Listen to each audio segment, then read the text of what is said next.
ایسے تصورات جو عملی زندگی کی شاہراہ پر گامزن ہوتے وقت ہر نوجوان کے دل میں تڑپنے لگتے ہیں۔ البتہ فطرت دوسرے نوجوانوں سے اس لحاظ سے مختلف تھا کہ اس کے حسین خوابوں کا محور کار، کوٹھی، ٹیلی ویژن یا زندگی کی دوسری آسائشیں نہ تھیں، بلکہ اس کا ذہن پینٹنگ اور صرف پینٹنگ پر مرکوز تھا۔ اس نے پکاسو، سیزین، گوگین، وان گوگ اور دیگر مشہور فنکاروں کی زندگی کا مطالعہ کیا تھا، اور اسے معلوم تھا کہ فن کے پرستاروں کو مالی دشواریوں کا سامنا کرنا پڑتا ہے، لیکن اسے یقین تھا کہ 20ویں صدی کے دوسرے نصف حصے میں حالات 16ویں اور 17ویں صدی کی نسبت یقیناً بہتر ہوں گے، خاص کر پاکستان میں، جہاں آئے دن اکابرین تقریریں کرتے رہتے ہیں۔ یہ آزاد ملک ہے، یہاں صنعت کاروں، کاشتکاروں، مزدوروں، طالب علموں، سپاہیوں اور فنکاروں کو اپنے اپنے دائرۂ کار میں رہ کر نئے وطن کی تعمیر نو میں بڑھ چڑھ کر حصہ لینا ہے۔ اس ضمن میں ادیبوں، مصوروں اور دانشوروں کو خاص طور پر ان کے فرائض کا احساس دلایا جاتا ہے اور کہا جاتا ہے کہ وہ اپنے ضمیر کے مطابق لکھیں، پڑھیں، پینٹ کریں، جو چاہیں کریں، انہیں مکمل آزادی ہے۔ اس کے علاوہ فطرت نے بڑے بڑے لیڈروں کی زبانی یہ بھی سن رکھا تھا کہ یہ ملک کسی ایک شخص، گروہ یا طبقے کی جاگیر نہیں ہے، یہ ملک عوام کا ملک ہے، اس پر سب کے حقوق ہیں اور سب پر اس کے حقوق ہیں۔ یہ گھر ہے کروڑوں مسلمانوں کا، جو اس کے تمام وسائل کے اجتماعی مالک ہیں۔ ہماری غربت، ہماری دولت، ہماری امنگیں اور ہمارا مقدر مشترک ہے۔ ایسی باتیں اس نے بھی پچھلے دنوں 14 اگست کی تقریب میں بڑے بڑے مقررین کی زبانی سنی تھیں۔ فطرت نے سوچا کہ جب ہمارے لیڈروں کا انداز فکر یہ ہے تو کوئی وجہ نہیں کہ ہم آرٹ، زراعت، صنعت، ثقافت، غرض یہ کہ ہر میدان میں ترقی نہ کر سکیں۔ اسی قومی پس منظر میں اسے اپنے لیے صرف ایک ہی رول نظر آیا، اور یہ کہ ایک سچے اور مخلص مصور کی طرح وہ جو کچھ دیکھے گا، جو کچھ سوچے گا، جو کچھ محسوس کرے گا، اسے کینوس پر منتقل کر کے اہل وطن کو پیش کرتا رہے گا۔ اس نے سوچا کہ جب آئندہ چند روز میں اسے یونیورسٹی میں لیکچررشپ مل جائے گی تو وہ اپنی مرضی سے نئے نئے کینوس، نئے نئے رنگ اور نئے نئے برش خریدے گا اور اپنے ضمیر کی آواز کے مطابق پینٹ کرنا شروع کرے گا۔ وہ اپنے فن پاروں کی نمائش کرے گا، داد و تحسین پائے گا، شہرت ملے گی، نام ہوگا، اور یوں 30-40 سال بعد جب وہ پیچھے مڑ کر دیکھے گا تو اسے اطمینان ہوگا کہ اس نے مادی خوشحالی کے بجائے آرٹ کی جو راہ منتخب کی تھی وہ غلط نہیں تھی۔ اسے اپنی زندگی کا مشن پورا کرنے کے امکانات بڑے روشن نظر آئے۔ لیڈروں کی سوچ، نئی مملکت کی ضروریات، یونیورسٹی کی معقول ملازمت اور پینٹ کرنے کے لیے وافر فرصت، اور کیا چاہیے اسے؟ اس نے لاہور پہنچ کر سابق ہاسٹل کے سپرنٹینڈنٹ میاں صاحب سے رابطہ قائم کیا، انہیں یونیورسٹی میں متوقع ملازمت کی خوشخبری سنائی اور ان سے درخواست کی کہ وہ چند روز کے لیے اسے ہاسٹل میں قیام کرنے کی اجازت دے دیں۔ گرمیوں کی چھٹیاں ابھی ختم ہوئی تھیں، باہر سے لڑکے ابھی آ رہے تھے اور بھرتے بھرتے ابھی وقت لگے گا۔ میاں صاحب نے ازراہ عنایت اسے 1 ہفتے کے لیے ہاسٹل میں ٹھہرنے کی اجازت دے دی۔ ہاسٹل میں جگہ ملنے کے بعد پروفیسر سعید سے ملنے یونیورسٹی گیا تو اتفاقاً مس نزہت، ہیلو فطرت، مبارک ہو، تم نے تو ٹاپ کر لیا یونیورسٹی میں۔ بہت بہت شکریہ، یہ سب آپ کی رہنمائی کا نتیجہ ہے۔ میں پرسوں حاضر ہوا تھا، آپ تھیں نہیں ڈپارٹمنٹ میں۔ ہاں میں آج ہی آئی ہوں، اور سناؤ کیسے ہو؟ سنا ہے ہمارے کلیگ رفیق کار بننے والے ہو؟ جی اگر یہ اعزاز مل جائے تو اور کیا چاہیے۔ پتہ نہیں مسز شیخ کیا کرتی ہیں، آئی ہوئی ہیں آج وہ؟ ہاں آئی تو تھیں لیکن ایڈوکیشن ڈپارٹمنٹ گئی ہیں، ان کی ملازمت میں توسیع کا مسئلہ ہے، بس آتی ہی ہوں گی۔ اچھا میرا سلام کہہ دیجئے، ان سے میں پھر حاضر ہوں گا۔ وہ یہ کہہ کر پروفیسر سعید کے پاس گیا۔ انہوں نے روایتی سرکاری انداز میں اسے مشورہ دیا کہ ڈپارٹمنٹ کے بجائے انہیں گھر پر ملے۔ وہ یہ جواب سن کر باہر نکل آیا اور سوچنے لگا کہ گھر پر ملنے کا کیا مطلب ہے؟ کیا اس سے بے تکلفی اور عنایت ٹپک یا کچھ گڑبڑ ہے؟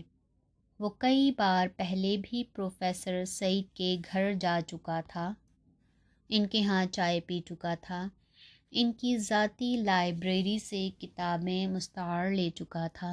ان کا چھوٹا سا خوبصورت گھر کینال پارک میں واقع تھا، اس کا دروازہ نہر کی طرف کھلتا تھا، جہاں پانی کو چھو کر جب دوپہر کی تیز لو گزرتی تھی تو بڑی خوشگوار ہو جاتی تھی۔ فطرت شام کو مقررہ وقت پر پروفیسر سعید کے گھر پہنچ گیا تو نوکرانی نے دروازہ کھول کر اسے ڈرائنگ روم میں بٹھا دیا۔ وہ کمرے میں بیٹھ کر اس کا جائزہ لینے لگا، اگرچہ پہلے بھی کئی بار اس کمرے میں آ چکا تھا، لیکن ذہنی طور پر وہ بالکل فارغ تھا۔ آج اسے کمرے میں وہ چیزیں نظر آ رہی تھیں جو پہلے وہ نظر انداز کرتا آیا تھا، مثلاً کارنیس کے اوپر جس پینٹنگ کا خوبصورت پرنٹ فریم کر کے سجایا گیا تھا وہ وان گوف کی بنائی ہوئی تھی۔ اس کے کونے پر اب بھی وان گوف کے مدھم سے دستخط موجود تھے۔ اتنے میں پروفیسر سعید اینک کا شیشہ صاف کرتے ہوئے کمرے میں داخل ہوئے۔ فطرت احتراماً کھڑا ہو گیا۔ بیٹھو بھائی بیٹھو، کیا پیو گے، ٹھنڈا یا گرم؟ جی آپ کی مرضی۔ میرے خیال میں گرمیوں میں گرم چائے ٹھنڈک پہنچاتی ہے۔ بالکل بجا، لیکن چائے سے پہلے 1 گلاس پانی مل جائے تو؟ کیوں نہیں کیوں نہیں۔ انہوں نے ملازم کو پانی لانے کا کہا اور خود موسم کے ظلم و ستم کا ذکر کرنے لگے کہ اس دفعہ ستمبر کا مہینہ بھی مئی اور جون کی طرح تپ رہا ہے۔ فطرت نے رائے دی، 1 آدھ بارش ہو گئی تو گرمی کا زور ٹوٹ جائے گا۔ فطرت پانی پی کر تازہ دم ہو گیا تو اس نے کہا، سر، مسز نادرہ شیخ سے بات ہوئی؟ ہاں ہوئی۔ فطرت سرک کر کرسی کے کنارے پر آ گیا۔ کیا کہا انہوں نے؟ انہیں کچھ ریزرویشن ہے تمہارے بارے میں۔ خلاف توقع وہ مجھے 2-3 دن تک ٹالتی رہیں، پھر کل انہوں نے مجھے حتمی جواب دیا۔ وہ کیا سر؟ بس یہ سمجھ لو کہ یونیورسٹی کی نوکری تمہاری قسمت میں نہیں۔ فطرت کو اپنے تصورات کا محل گرتا ہوا نظر آیا۔ کیا کہا انہوں نے؟ اس سے تمہارا کوئی مطلب نہیں۔ پھر بھی سر، اگر پتہ چل جائے تو شاید میں اپنی اصلاح کر سکوں۔ اصلاح کر بھی لوگے تو مسز نادرہ شیخ تمہیں نوکری نہیں دیں گی۔ پر کیوں سر؟ تم اصرار کرتے ہو تو ایک دوست کے طور پر تمہیں بتا دیتا ہوں، لیکن ایک شرط پر۔ وہ کیا؟ کہ تم اس کا کسی سے ذکر نہیں کرو گے، کیونکہ اصولاً مجھے ڈپارٹمنٹ کی اندرونی بات کسی کو نہیں بتانی چاہیے۔ مجھے ہر شرط منظور ہے، بتائیے تو صحیح سر۔ وہ سمجھتی ہیں کہ تمہارا تعلق سرخوں سے ہے، اور حکومت آج کل سرخوں کی پکڑ دھکڑ کر رہی ہے۔ اسے ڈر ہے کہ تمہیں یونیورسٹی میں ملازمت دینے سے کہیں اس کی ملازمت میں توسیع خطرے میں نہ پڑ جائے۔ لیکن سر، میرا سرخوں سے کیا تعلق؟ مسز شیخ کا کہنا ہے کہ 2 سالوں میں تم مختلف بحثوں میں جن خیالات کا اظہار کرتے رہے ہو، جس طرح کی کینوس پینٹ کرنے کی خواہش کرتے رہے ہو، اور ٹی ہاؤس اور حلقہ ادب میں جس قسم کے ادیبوں اور دانشوروں سے ملتے رہے ہو، اس سے صاف پتہ چلتا ہے کہ تمہارا رجحان لیفٹ کی طرف ہے، اور اس نظریاتی مملکت کے لیے اشتراکی نظریہ اور اس سے ہمدردی سم قاتل ہے۔ لا حول ولا قوت۔ میں اور اشتراکیت، آگ اور پانی، خوشبو اور گندگی، اسلام اور سوشلزم کیسے یکجا ہو سکتے ہیں سر؟ کیا بات کرتے ہیں آپ؟ یہ الزام میں نہیں، آپ کو مسز شیخ کی بات بتا رہا ہوں۔ لیکن سر، کیا انہیں اس سے سوا گالی یا تہمت میرے لیے نہیں سوجھی؟ یہ تو تم جانو اور مسز۔ سر، کہیں اس الزام کے پیچھے میری یہ کوتاہی تو نہیں کہ میں نتیجہ نکلنے کے بعد مسز شیخ کی خدمت میں حاضر نہیں ہو سکا، ان کا شکریہ نہیں ادا کر سکا، حالانکہ میں نے 2 دفعہ کوشش کی تھی اور وہ دونوں دفعہ ڈپارٹمنٹ میں موجود نہیں تھیں۔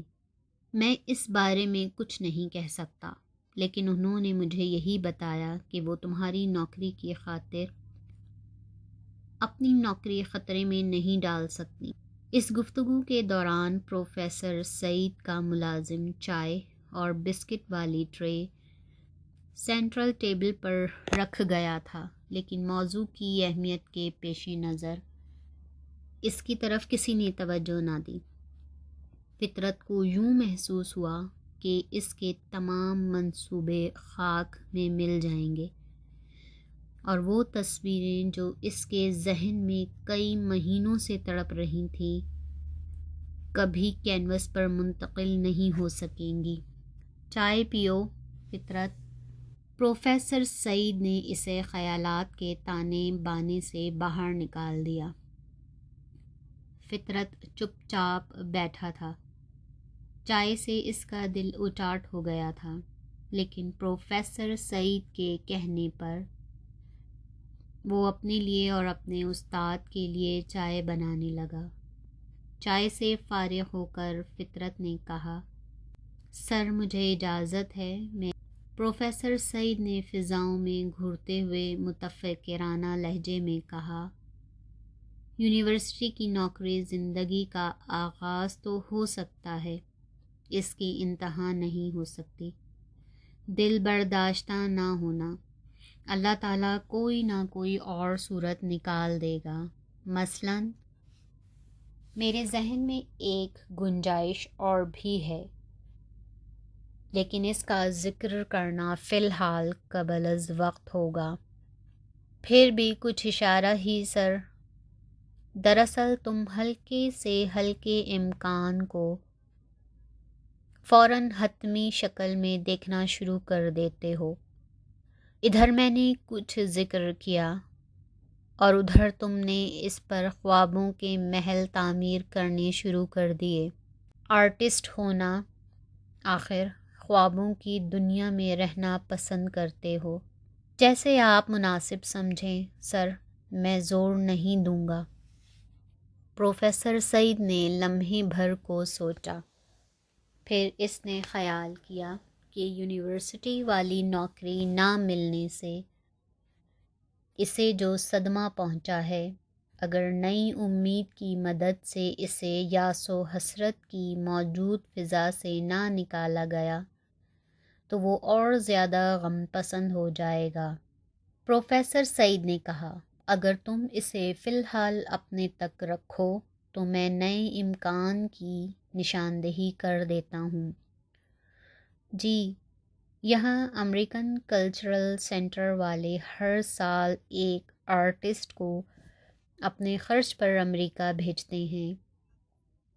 تم نے یونیورسٹی میں ٹاپ کیا ہے، ضرور ان کی نظر تم پر ہوگی۔